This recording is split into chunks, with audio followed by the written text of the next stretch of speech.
जय श्री राम, जय बागेश्वर धाम। दोस्तों अगर आप ही करोड़पति बनना चाहते हैं तो बस आपको आज यानी धनतेरस के दिन यह 5 उपाय कर देना है। यकीन मानिए आपको करोड़पति बनने से स्वयं ईश्वर भी नहीं रोक सकता। धन की देवी मां लक्ष्मी आपको स्वयं धन प्रदान करेगी। उसकी वीडियो बस आपकी 5 उपाय अवश्य आज कर लेना है, धनतेरस के दिन कर लेना है। दोस्तों धनतेरस के दिन वैसे तो बहुत सी चीज खरीदी जाती है, लेकिन यदि आप बहुत सारा धन दौलत पाना चाहते हैं तो यह 5 चीज धनतेरस के दिन जरूर खरीद लेना। तो आइए हम आपको बताते हैं वह कौन सी 5 चीज हैं जिन्हें आपको जरूर खरीद कर लाना चाहिए। धनतेरस पर सोना चांदी के अलावा कुछ और भी चीजें हैं जिनको खरीदना शुभ माना जाता है। मान्यता के अनुसार धनतेरस पर इन वस्तुओं की खरीद करने से आपके घर में पूरे साल बरकत रहती है और आपको आर्थिक तंगी का सामना नहीं करना पड़ता।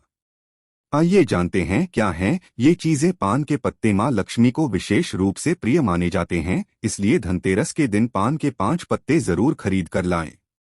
पान के पत्ते लेकर मां लक्ष्मी को चढ़ाएं और अगले दिन इन पत्तों को दीपावली का त्योहार पूरा हो जाने के बाद आप बहते जल में प्रवाहित कर सकते हैं। धनतेरस पर धनिया या फिर धनतेरस के बीज खरीद कर जरूर लाने चाहिए। मां लक्ष्मी को धनिया अर्पित करें और थोड़ा सा धनिया अपने धन के स्थान पर भी छिड़क दें। ऐसा करने से मां लक्ष्मी की कृपा हम सभी को सदैव के लिए प्राप्त होगी। धनिये को खुशहाली का प्रतीक भी माना जाता है। ध्यान रखें कि इस धनिये का प्रयोग खाने में नहीं करना चाहिए। दीपावली के बाद इस धनिये को चाहे तो गाय को खिला सकते हैं। धनतेरस के दिन लक्ष्मी चरण घर में लाना बहुत शुभ माना जाता है। लक्ष्मी चरण इस दिन घर में लाना मां लक्ष्मी का आह्वान माना जाता है और इस दिन घर में मां लक्ष्मी के चरणों को घर में लाना उन्हें अपने घर में निमंत्रण देने के समतुल्य है। धनतेरस पर लक्ष्मी जी के 2 चरण घर में लाने चाहिए। एक चरण मुख्य द्वार पर अंदर की तरफ आते हुए लगाने चाहिए और दूसरे चरण पूजा के स्थान में अंदर आते हुए लगाने चाहिए। धनतेरस के शुभ अवसर पर आपको अपने घर में धन की देवी मां लक्ष्मी और शुभ लाभ के देवता गणेश जी की मूर्ति अवश्य लानी चाहिए। याद रखें कि यह प्रतिमा मिट्टी की बनी होनी चाहिए ताकि इन्हें अगले साल विसर्जित करके उसके स्थान पर नई प्रतिमा ला सके। इस दिन गणेश लक्ष्मी की प्रतिमा लाने से आपके घर में सुख समृद्धि का वास होता है। धनतेरस पर झाड़ू घर में लाना बहुत ही शुभ माना जाता है। झाड़ू को मां लक्ष्मी का प्रतीक माना गया है, इसलिए इस दिन झाड़ू घर में जरूर लानी चाहिए। जिस प्रकार झाड़ू हमारे घर को साफ करती है, उसी प्रकार से मां लक्ष्मी हमारे मन के मैल को साफ करके उसे अच्छे विचारों से भर देती है। दीपावली के अवसर पर नए चावल की फसल तैयार हो जाती है और इसी धान से खेल तैयार की जाती है। इसलिए धनतेरस के दिन खील बताशे अपने घर में जरूर लाने चाहिए। ध्यान रखें कि हमेशा नए खील बताशे ही हमेशा लाने चाहिए। पुराने रखें खील बताशे नहीं चढ़ाने चाहिए। नए खील बताशे धनतेरस पर घर में लाने से पूरे साल आपके घर में धन और धान्य की कमी नहीं होती। भूलकर भी नहीं खरीदे यह 5 चीज, घर में गरीबी और दरिद्रता रहती है। दोस्तों अब हम आपको बताएंगे इस वीडियो में धनतेरस के दिन यह 5 चीज नहीं खरीदना चाहिए। नंबर 1, धनतेरस के दिन लोहे की चीज नहीं खरीदनी चाहिए। ज्योतिष शास्त्र के अनुसार लोहे को शनिदेव का कारक माना जाता है, इसलिए लोहे से बनी चीजें धनतेरस के दिन भूलकर भी नहीं खरीदना चाहिए। धनतेरस पर लोहा खरीदने से धन कुबेर की कृपा नहीं होती है। धनतेरस पर कई लोग एल्यूमिनियम के बर्तन या सामान खरीद लेते हैं। एल्यूमिनियम पर भी राहु का प्रभाव बहुत ज्यादा होता है। इसे दुर्भाग्य का भी सूचक माना गया है। धनतेरस के शुभ त्योहार पर एल्यूमिनियम की कोई भी नई चीज खरीदने से बचना चाहिए। धनतेरस के दिन धारदार वस्तुएं जैसे कि चाकू, कैंची, पिन, सुई या कोई धारदार सामान खरीदने से बचना चाहिए। धनतेरस के दिन इन चीजों को खरीदना शुभ नहीं माना जाता है। धनतेरस के दिन यह चीजें खरीदने से कंगाली आती है। धनतेरस के दिन प्लास्टिक की बनी चीजें नहीं खरीदनी चाहिए। प्लास्टिक के सामान से घर में बरकत नहीं आती है, इसलिए धनतेरस के दिन प्लास्टिक का कोई भी सामान बिल्कुल नहीं खरीदना चाहिए। धनतेरस के दिन कांच के बर्तन भी नहीं खरीदना चाहिए। कांच का संबंध राहु से होता है, इसलिए धनतेरस के दिन कांच खरीदने से बचना चाहिए। धनतेरस के दिन कांच खरीदने से घर में बरकत की जगह मुश्किलें आती है। इसलिए इस दिन कांच की कोई भी चीज ना खरीदे। दिवाली के रात में कौन सी 7 गलतियां नहीं करना चाहिए? नहीं तो माता लक्ष्मी नाराज हो जाती है और घर में हमेशा गरीबी और कंगाली रहती है। तो आइए जानते हैं हमें कौन सी गलतियां नहीं करनी है। कहते हैं कि दिवाली के दिन पूजा करने का विशेष महत्व है। ऐसे में पूजा स्थल और घर की साफ सफाई करना बहुत जरूरी है। मान्यता है कि लक्ष्मी जी उसी घर में प्रवेश करती है जहां साफ सफाई हो। ऐसे में पूजा के दिन घर और पूजा स्थल जरूर साफ हो। पूजा स्थल पर मां लक्ष्मी भगवान गणेश की मूर्ति का मुख पूर्व दिशा में हो और पूजा करने वाला अपना पीठ उत्तर की तरफ करके बैठें। पूजा में चांदी के सिक्के, कमल का फूल आदि जरूर रखें। इससे घर में खुशियां, सुख, समृद्धि, सौभाग्य आता है। दिवाली के दिन घर में कोई भी पुराना और कबाड़ सामान ना रखें। ये अशुभ होता है। खराब घड़ी, टूटे बोतल, शीशा, फटे पुराने कपड़े, अन्य कबाड़ के सामान जिन्हें आप सालों से इस्तेमाल नहीं करते हैं, उन्हें दिवाली के दिन घर से जरूर निकाल दें। दिवाली के दिन कुछ भी ऐसा ना बनाएं जिससे मां लक्ष्मी नाराज हो। खान पान का भी खास ध्यान रखना चाहिए। भूलकर भी दीपावली के दिन मांस, मछली, शराब आदि का सेवन ना करें। आप दिवाली की रात पूजा के समय भूलकर भी फटे पुराने कपड़े ना पहनें। यदि आप ऐसा करते हैं तो तुरंत बदल दें। दरअसल फटे हुए कपड़े दरिद्रता की निशानी माने गए हैं। पुराने फटे हुए कपड़ों को पहनना अशुभ होता है। पूजा के समय रंगों का भी ध्यान रखें। इस रात काले रंग के कपड़े नहीं पहनना चाहिए। दिवाली के दिन कोशिश करें कि अपने घर में ही रहे। पूजा करने के बाद कहीं भी ताला लगाकर बाहर ना जाएं। पूजा के समय पूरे घर को रोशनी दीपक से जगमग कर दें। किसी भी कोने में अंधेरा न रहे। घर की सारी खिड़कियों दरवाजों को खोलकर रखें ताकि लक्ष्मी जी का प्रवेश हो सके। घर बंद करके थोड़ी देर के लिए रिश्तेदारों या पड़ोसियों के यहाँ दिवाली की बधाई देने के लिए जाना भी हो तो। दोस्तों, यह तो जानकारी थी कि हमें क्या खरीदना है, तो लिए हम दोबारा से जान लेते हैं कि हमें इस दिन केवल एक दीपक को जलाने से धर्म घर में कभी आर्थिक तंगी का सामना नहीं करना पड़ता और धन की कभी कमी नहीं होती। जी हाँ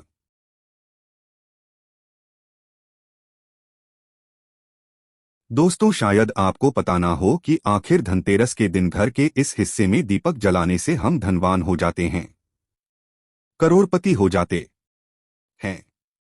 हम भी अपने घर के इस हिस्से में धनतेरस और दीपावली पर एक दीपक जलाते हैं। आप भी जलाए और हो जाए शीघ्र ही धनवान। दोस्तों, 10 नवंबर को शुक्रवार के दिन धनतेरस पड़ रहा है। साक्षात इस दिन माता लक्ष्मी का आगमन हो रहा है। गलती से भी इस दिन को हाथ से मत जाने देना। शुक्रवार की साक्षात माता लक्ष्मी को धरती लोक पर खींच लाती हैं और भक्तों की पीड़ा माता को शांत करनी ही पड़ती है।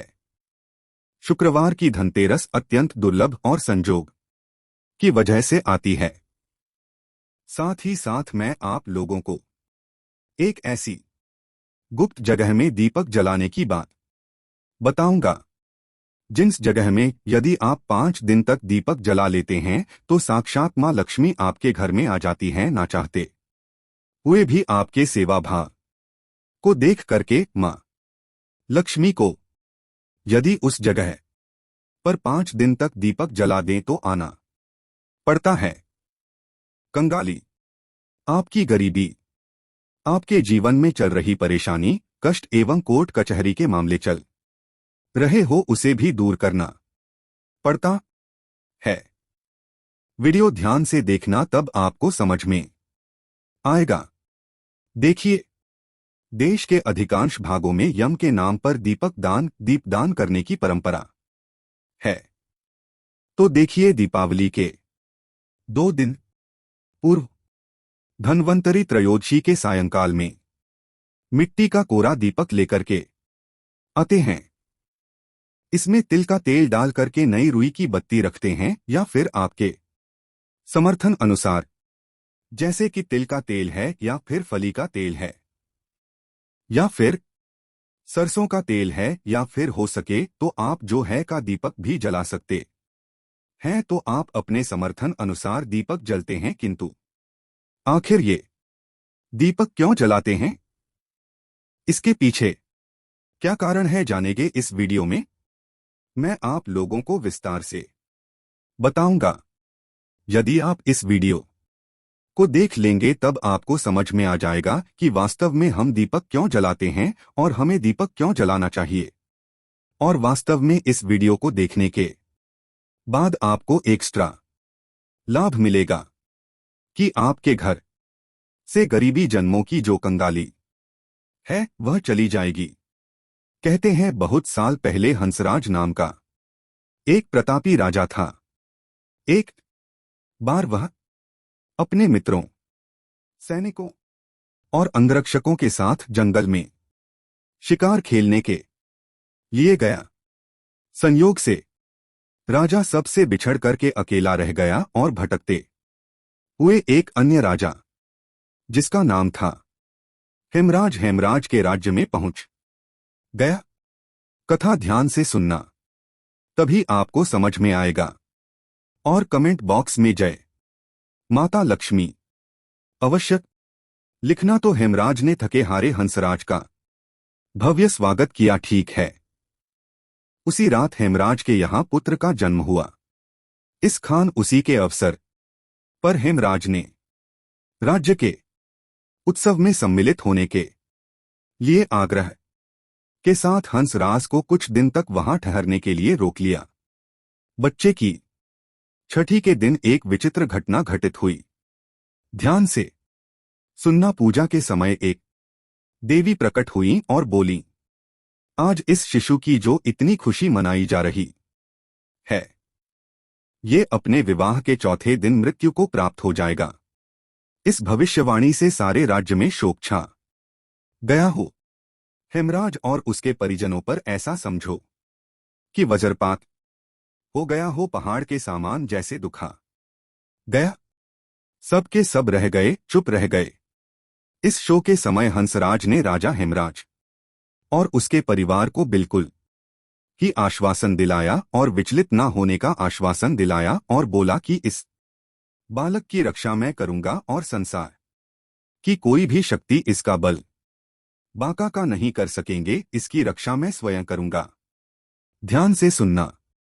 तो हंसराज ने यमुना के किनारे एक भूमिगत किला बनवाया और उसी के अंदर राजकुमार के पालन पोषण की व्यवस्था करवाई। इसके अतिरिक्त प्राण रक्षा के लिए हंसराज ने सुइयों के ब्राह्मण से अनेक तांत्रिक अनुष्ठान, यज्ञ, मंत्र जाप आदि की व्यवस्था भी करवा रखी थी।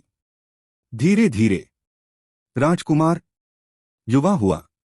उसकी सुंदरता एवं तेज वर्ष जो तेज था, उसकी चर्चा सभी तरफ बिल्कुल ही संसार में फैलने लगी। राजा हंसराज के कहने पर हेमराज ने राजकुमार का विवाह भी करवा दिया। जिस राजकुमारी से युवराज का विवाह हुआ था वह साक्षात लक्ष्मी लगती थी। ऐसे सुंदर वधू की जोड़ी जीवन में किस नहीं देखी थी। विधि का विधान। विवाह के ठीक चौथे दिन यम के दूत राजकुमार के प्राण हरने के लिए अब पहुंचे। कथा ध्यान से सुनना दर्शकों।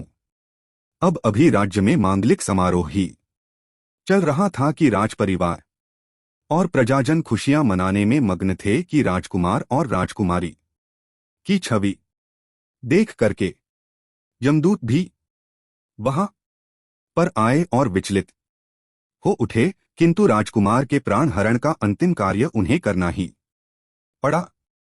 यमदूत जिस समय राज्य के प्राण लेकर चले, उस समय ऐसा हल्लाहल मच गया, हाहाकार मच गया, होने लगा। ऐसा दृश्य वहां पर उत्पन्न हुआ जिससे द्रवित होकर के यमराज के जो दूध थे वह भी रोने लगे।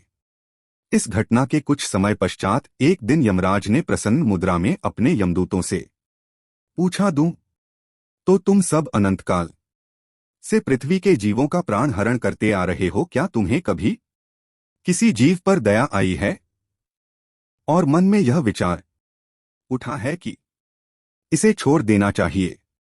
ध्यान से तो दर्शकों, यम के दूत एक दूसरे का मुंह देखने लगे और यमराज ने उनके संकोच को भांपकर उन्हें उत्साहित किया।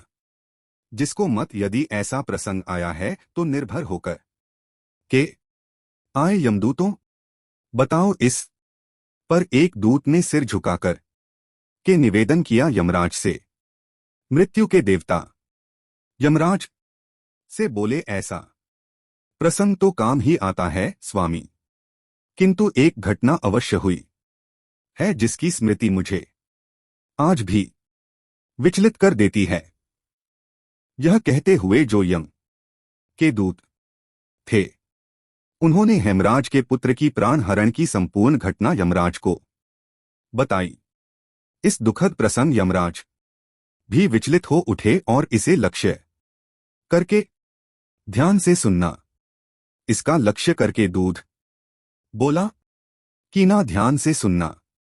क्या कोई ऐसा उपाय नहीं इस उपाय से अकाल मृत्यु से प्राणियों को छुटकारा मिल जाए और मृत्यु के देवता यमराज जो प्राण हरते हैं इससे बच सके? तो इस पर यमराज ने कहा, जीवन और मृत्यु ये सृष्टि का अटल नियम है, कथा इसे बदला नहीं जा सकता। किंतु यमराज ने कहा कि धनतेरस को पूरे दिन का व्रत और यमुना में धन्वंतरी और यम का पूजन दर्शन काल मृत्यु से बचाव कर सकता है। किंतु यदि यह संभव ना हो तो फिर संध्या के समय घर के प्रवेश द्वार पर यम के नाम का एक दीपक ध्यान से सुनना। यम के नाम का एक दीपक प्रज्वलित अवश्य करना चाहिए। दोस्तों, जैसा कि आपने जाना कि हमें धनतेरस के दिन यह दीपक जरूर चला देना चाहिए, तो दोस्तों इसके बाद लिए हम जान ही लेते हैं इस एक तुलसी के पत्ती वाला उपाय। दोस्तों, हिंदू धर्म में कुछ पौधों को बेहद पूजनीय माना गया है। आइए जानते हैं माता लक्ष्मी के आगमन के लिए किन पौधों के चमत्कारी उपाय से लाभ मिलने वाला है। दोस्तों, तुलसी के चमत्कारी उपाय को करने से जल्द ही आपको असर दिखने लगेगा। ऐसे में अगर आपको जीवन में कठिन परिश्रम के बावजूद भी सफलता नहीं मिल पा रही है तो इन उपायों से जल्द लाभ मिलेगा। शमी, पीपल और तुलसी जैसे पौधों को लक्ष्मी का प्रतीक माना जाता है।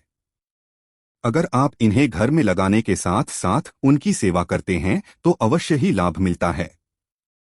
आइए जानते हैं वनस्पति विज्ञान की महत्वपूर्ण जानकारी को। पीपल के पौधे को भूल से भी घर में नहीं लगाना चाहिए। इससे घर में मंदिर या फिर किसी खुली जगह पर लगाया जा सकता है। इस पेड़ को लगाने के कई फायदे होते हैं। शनिवार के दिन पीपल के पेड़ के नीचे दीपक जलाने से धन संबंधी परेशानियां दूर होती है। इस उपाय से भगवान शनिदेव प्रसन्न होते हैं। पीपल के पेड़ पर जल चढ़ाने से भी विशेष लाभ मिलता है। तुलसी के पौधे को घर में लगाना बेहद शुभ माना जाता है। इसे माता लक्ष्मी का प्रतीक भी माना गया है। इसे घर में लगाने से आपको निरंतर मेहनत का फल मिलने लगेगा। तुलसी के पौधे की पूजा पाठ करने के कुछ नियम होते हैं। इसे कभी भी रविवार और मंगलवार के दिन नहीं छूना चाहिए। घर में शमी का पौधा लगाने से भगवान शनिदेव के साथ साथ माता लक्ष्मी की भी विशेष कृपा प्राप्त होती है। इस पौधे की नियमित तौर पर पूजा करने से जीवन की तमाम समस्याओं से मुक्ति मिलती है। दोस्तों, इस वीडियो में दिवाली और धनतेरस तथा वास्तु की बहुत ही सुंदर जानकारी बताऊंगा, इसलिए इस वीडियो को ध्यान से देखना, जरा सा भी मिस मत करना। तुलसी के नीचे बांध देना यह एक चीज, पैसे गिनते गिनते थक जाओगे, हो जाओगे रातों रात मालामाल। दोस्तों, हमें तुलसी में कौन सा जल कभी नहीं डालना चाहिए और कौन सी चीज हमें तुलसी की जड़ में गाड़ देनी चाहिए, आज के इस वीडियो में हम आपको ऐसी कुछ बातें बताने वाले हैं जिन बातों को आपको जानना बेहद ही जरूरी है। अगर आप इन बातों का पालन नहीं करेंगे तो आपको अपने जीवन में बहुत सी कठिनाइयों का सामना भी करना पड़ सकता है। अगर आप इन बातों का पालन करेंगे तो आपको जीवन में अधिक लाभ मिलेगा। तो चलिए जानते हैं आज की वीडियो में। इसके अलावा अगर आप तुलसी के नीचे या एक चीज बांध देते हैं तो आपको मां तुलसी का ढेर सारा आशीर्वाद मिलता है और आपके घर में माता लक्ष्मी का सदैव ही निवास रहता है। दोस्तों, तुलसी का पौधा घर में होना परिवार के प्रत्येक सदस्य के लिए लाभकारी होता है।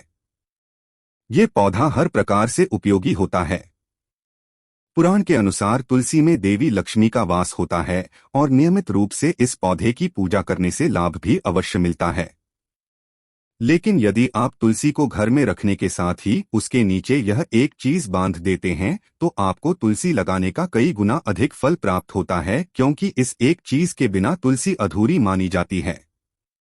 ये चीज तुलसी को संपूर्ण बनाती है, इसीलिए शास्त्रों में इसका सबसे अधिक महत्व बताया गया है। दोस्तों, भारत में ही नहीं बल्कि संसार के अधिकतर देशों में तुलसी को बहुत ही गुणकारी माना गया है। इस पौधे में अनेक औषधीय गुण होने के साथ इसका आध्यात्मिक और भी बहुत महत्व बताया गया है। प्रत्येक धार्मिक अनुष्ठान में तुलसी का प्रयोग अवश्य किया जाता है। विष्णु पुराण में तुलसी को भगवान विष्णु की पत्नी कहा गया है। इसी कारण से तुलसी जगत जननी है। तुलसी को समस्त देवी देवताओं से वरदान प्राप्त है, जिससे तुलसी के पत्र को अमृत के गुणों से युक्त कहा गया है। जिससे स्थान पर तुलसी का पौधा होता है उस स्थान पर ब्रह्मा, विष्णु और महेश यानी कि त्रिदेव का निवास होता है, और तुलसी की पूजा करने से सभी पाप उसी प्रकार से नष्ट हो जाते हैं जैसे सूर्य के उदय होने पर रात्रि का अंधकार नष्ट हो जाता है। शास्त्रों के अनुसार जिन घरों में तुलसी का पौधा सदैव ही हरा भरा रहता है उस घर में सुख, शांति और समृद्धि बनी रहती है। भगवान विष्णु की पूजा में और उन्हें अच्छा रहा है जाने वाले भोग में तुलसी के पत्र अवश्य होने चाहिए, क्योंकि तुलसी पत्र के बिना भगवान विष्णु किसी भी प्रकार का भोग स्वीकार नहीं करते हैं। इसीलिए प्रत्येक घर में तुलसी का पौधा अवश्य होना चाहिए। अगर आपके घर में तुलसी है तो सुख, शांति और समृद्धि के लिए तुलसी माँ को चुनरी अवश्य चढ़ानी चाहिए। अक्सर लोग घर में तुलसी का पौधा तो लगा देते हैं, लेकिन उनसे यह गलती हो जाती है कि वे तुलसी माँ को चुनरी नहीं चढ़ाते हैं, जिसके कारण उन्हें तुलसी लगाने का शुभ फल प्राप्त नहीं हो पाता है। हमेशा ध्यान रहे कि तुलसी का पौधा चुनरी के बिना अधूरा होता है। तुलसी केवल एक पौधा नहीं है, बल्कि वह देवी हैं, विष्णु पत्नी हैं। उन्हें हम अपनी माता मानते हैं, इसीलिए तुलसी को चुनरी अवश्य ही चढ़ानी चाहिए। इससे पति पत्नी में प्रेम और विश्वास बढ़ता है। घर में रहने वाली महिलाएं सदा सुहागिन और सौभाग्यशाली रहती हैं। लेकिन तुलसी को चुनरी चढ़ाते समय आपको यह बात ध्यान में रखनी चाहिए कि आप तुलसी को लाल रंग की चुनरी चढ़ाएं। लाल रंग का संबंध मंगल ग्रह से होता है। दोस्तों, कई लोग पुरानी फटी हुई चुनरी तुलसी पर बांध देते हैं। ऐसा करना भी अशुभ होगा। तुलसी पर नई चुनरी ही बांधनी चाहिए। तुलसी पर चुनरी बांधने के लिए एकादशी का दिन सर्वोत्तम होता है। आप किसी भी एकादशी के दिन नई चुनरी लाकर उसे तुलसी के पौधे में बांध दें। इसका आपको कई गुना अधिक लाभ प्राप्त होंगे। तुलसी को बिना चुनरी के कभी ना रखें। अगर चुनरी पुरानी हो जाए तो चुनरी को एकादशी के दिन ही बदलना चाहिए। दोस्तों, तुलसी का विवाह भी अवश्य करना चाहिए। इससे मनुष्य के सभी दुखों का अंत होता है और सांसारिक जीवन सुखमय बीतता है। दोस्तों, कुछ लोग जाने अनजाने में तुलसी के पास ऐसी चीजें रख देते हैं जिससे तुलसी का अपमान होता है। तुलसी का पौधा बहुत ही संवेदनशील होता है। इसकी अच्छी तरह से देखभाल करनी पद्धति है, तभी इसके शुभ फल प्राप्त होते हैं। इसीलिए तुलसी के पौधे के पास आपको अपने मुख से अपशब्द नहीं बोलने चाहिए। तुलसी के पास भूल से भी जूते, चप्पल अथवा झाड़ू पोछा नहीं रखना चाहिए। ऐसे करना पाप माना गया है। जहां पर तुलसी का पौधा हो उस स्थान के आसपास थूकने से घोर अनर्थ होता है। तुलसी के पास जल से भरा हुआ पात्र भी नहीं रखना चाहिए। तुलसी के पौधे के पास दीपक जलाने के बाद दीपक को वहां से हटा देना चाहिए, क्योंकि तुलसी के नीचे बुझा हुआ दीपक रखना अशुभ माना जाता है, जिससे स्थान पर भी तुलसी का पौधा होता है। दोस्तों, इसके बाद आपको यह एक उपाय जरूर कर लेना है, लेकिन मन तो इस उपाय से आपको धनवान बनने में समय नहीं लगेगा। आपको धनतेरस के दिन कौन कौन सी चीज नहीं खरीदनी चाहिए। दोस्तों, अगर आप इन चीजों को भूल कर भी खरीद लेते हैं तो आपके घर से बरकत चली जाएगी और पैसा आपके घर में नहीं टिकेगा। इस बात का ध्यान रखें। आज के इस वीडियो में हम आपको वही जानकारी देंगे कि धनतेरस के दिन क्या खरीदना आपके लिए शुभ रहेगा और क्या खरीदना आपके लिए अशुभ रहेगा। वीडियो बहुत महत्वपूर्ण है, इसलिए अपने फायदे के लिए इस वीडियो को आप शुरू से लेकर अंत तक पूरा देखें। दोस्तों, वीडियो को शुरू करें। सबसे पहले आपसे रिक्वेस्ट करते हैं कि कमेंट बॉक्स में जय माता लक्ष्मी अवश्य लिखें, जिससे माता लक्ष्मी जी का आशीर्वाद आपको सीधे मिल सके। दोस्तों, दिवाली से पहले धनतेरस पर भगवान धन्वंतरी, मृत्यु के देवता यमराज, कुबेर देव और माता लक्ष्मी का पूजन किया जाता है। दोस्तों, धनतेरस पर नई चीजों को खरीदना बेहद शुभ माना जाता है। साथ ही साथ कुछ ऐसी चीजें भी होती है जिसे खरीदने से आपको बचना चाहिए। कहते हैं कि अशुभ चीजों के खरीदने से फायदे की जगह नुकसान हो सकता है। इसलिए धनतेरस पर कोई चीज खरीदते समय इस बात का आप विशेष रूप से ध्यान रखें कि जो चीज आप खरीद रहे हैं वह ज्योतिष के अनुसार शुभ है या अशुभ। दोस्तों, सर्वप्रथम बात करेंगे कि आपको धनतेरस के दिन भूलकर भी कौन सी चीजें नहीं खरीदनी चाहिए। फिर बात करेंगे कि आपको धनतेरस के दिन कौन सी चीज खरीदनी चाहिए। तो सबसे पहले आप क्या ना खरीदें। धनतेरस के दिन स्टील से बनी चीजें। दोस्तों, आपको बता दें, धनतेरस के दिन आप स्टील से बने हुए चीजें बिल्कुल न खरीदें। स्टील से बने हुए बर्तन बिल्कुल न खरीदें। दोस्तों, इन्हें खरीदने से आपको बचना चाहिए। स्टील शुद्ध धातु नहीं होती, इसलिए इस पर राहु का प्रभाव भी होता है। आपको सिर्फ प्राकृतिक धातु की ही खरीदारी करनी चाहिए। मानव निर्मित धातु में ही केवल पीतल आप खरीद सकते हैं, वो बेहद ही शुभ माना गया है। अगला है एल्यूमिनियम का सामान। दोस्तों, धनतेरस पर कुछ लोग के बर्तन या फिर सामान की खरीदारी कर लेते हैं।